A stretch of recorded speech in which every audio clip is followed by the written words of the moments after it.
Nixol,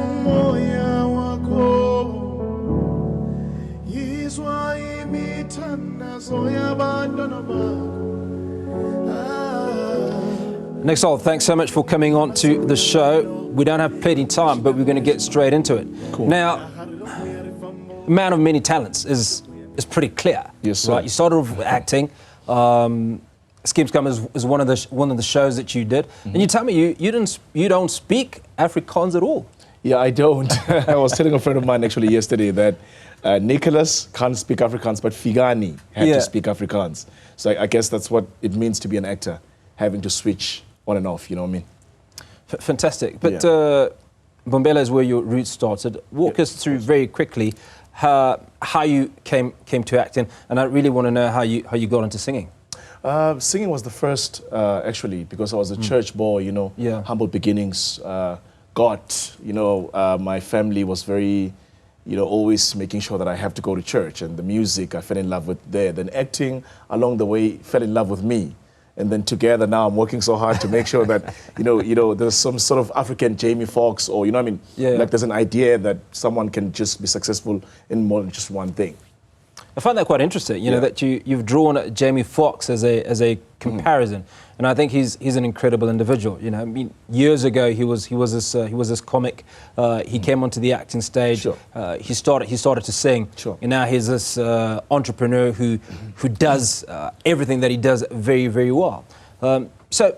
For you, where's the focus at? Where do you think your strength lies? Or do you think it's not a case of a jack of all trades, but an individual who's multi-talented and is able to raise a profile on both sets of activity? I think it's both sets, and every single day when I keep doing this, because I know I've met some young kids actually, young kids always say to me, Nick, I can sing and act, I can do it both. And, and I feel like in this country you always, put in one segment. Got to choose, right? Yeah, be successful in one. What is he trying to do now? But I think it's important for me to do this for young kids who have more than one talent to say, yeah, man, there's an example, Now, The Lion King is one of those shows that you did. Yes, sir. And it seems to have launched the careers of many artists, yes, sir, in South Africa. Did it do the same for you?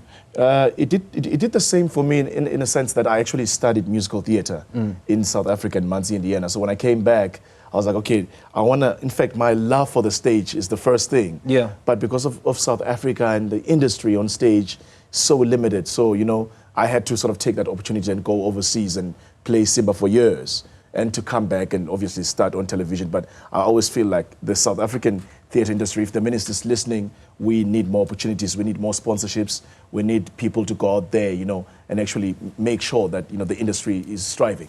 Well, I suppose the irony of it is that we all want the big stage, and the big stage in many aspects. So if it's football, you're playing in the Premier League. If you're playing cricket, it's the IPL or whatever it is. And similarly, one would imagine that it's Hollywood. Is that part of your agenda? Is a mark of Nixol, I have arrived or I have done it, signing a contract, signing a deal for sure, for Hollywood? Yeah. I guess so, but it's different for all of us. There's Tuson Bed who's doing great, Trevor Noah's doing incredible. Yeah. There's so many people I look at and I'm like, wow, this is amazing. But I think for me, it's more, I think God has sort of sent me on this path to learn what I need to learn so I can go back and help other people. I always feel like at the end of the day, I'll be some sort of Tyler Perry. You know what I mean? Who's done it, has the experience, and can speak from a place of knowledge. I often say to people that I'm the sum total of all the people I've ever come into contact with. Yeah. Now, you've talked about Jamie Foxx, who doesn't appear to be very religious as far as I know. For sure. Tyler Perry, on the other hand, he is. He gives a lot of his success to God. Sure. Now, how do you balance that your faith with the secular world and wanting to remain rooted, for sure, and be an example to these young people that you would like to be able to mentor, if you will? I think for me, it's knowing that my heart is at the right place, and not allowing sort of the industry, life to sort of change me. And I think when I always go back to my grandmother's humble beginning, I think that's what really won't change me. And my message is very clear. It's about love, positivity, making sure that young kids grow up and, they have positive, role models like us. So I think that's what I won't change for me. And that is important. It stays in my music. It stays in the roles that I choose. It stays in the productions that I write, every single thing. So let's talk about those milestones, those things that you find have been career changing or have exposed you. I mean, we've talked about the Lion King. You were the second African actor to perform in Phantom of the Opera. You did that at a very young age, too. For sure. Yeah, I did that. Look, like I said, theatre, my life, my heart. But because of the space, maybe, they always say, don't say it doesn't exist. They say open space and create it. And I feel like I should open space and create it because I've seen so many talented young people who want to be where I am, want to, break grounds and, and break all stereotypes. And I think for me, my responsibility, I always say to my friends, to my fans, to everybody out there, that some of us were just created to do more. And you feel it when you wake up that I have to do more and I will do more. Something that many people that I speak to battle with is giving yourself or acknowledging your own talent as an individual, and not waiting for somebody else to give the flowers. I often like to, in football parlance, like to give the comparison of Lionel Messi, who's a brilliant footballer, but he doesn't have the attitude of Cristiano Ronaldo, who says, what, I'm the man. So are you in that space? Do you wait for other people to give you the flowers, or do you do it all on your own? I think there's a great balance to it. Look, man, I've sang so many songs. I've read so many scripts.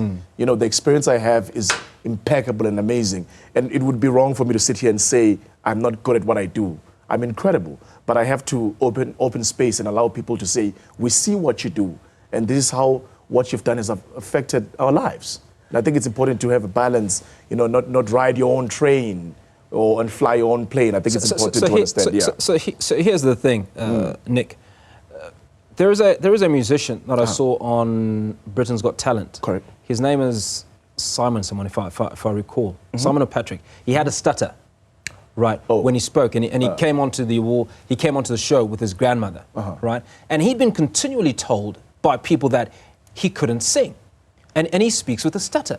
But the minute that he got onto stage and he started to sing, I was blown away. I was overwhelmed. And the number of people that we see on the grand stage that have been told they have no talent because they're in their 50s, they're in their 40s, they're in their 70s or whatever it is. For sure. Right? How do you strike that balance? I mean, at what point do you say, okay, let me wait for people to acknowledge me, or do I go out and say, I'm really good at this, can somebody listen, watch me or hear me? For sure. Nobody's going to come and get you. That's what I've learned, in all these years. If I didn't live in Mpumalanga and said, Mom, I want to sing, I want to act, and push my way through to musical theatre. I mean, which black boy comes from the rural area, studies musical theatre? It's unheard of, but it's you. It's you that creates the platform for people to see you. If you disappear, no one knows you exist. So I think it's important that every single person who's watching and understands that your path has to be created by you. Your success is you.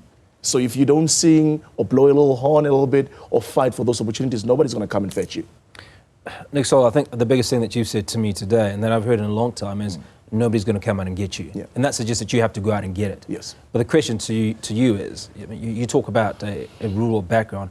Are you going back to get those youngsters? Do those youngsters know that you exist, that you started off in the same sort of beginnings? Man, I'm going back. They never tell us. Some things click as you grow, right? And you realize, what is my purpose? You know what I mean? Yes, I love singing. It's incredible. My second album is coming out, by the way, soon. I'm on these TV shows, in and out, these films, all these productions, but I know my purpose. And my purpose is that there needs to be more stages and platforms to be created. At what point did you discover your purpose? Because we all want to find our purpose, right? Sometimes it hits you in the face. Sometimes you discover it. But how did you find your purpose?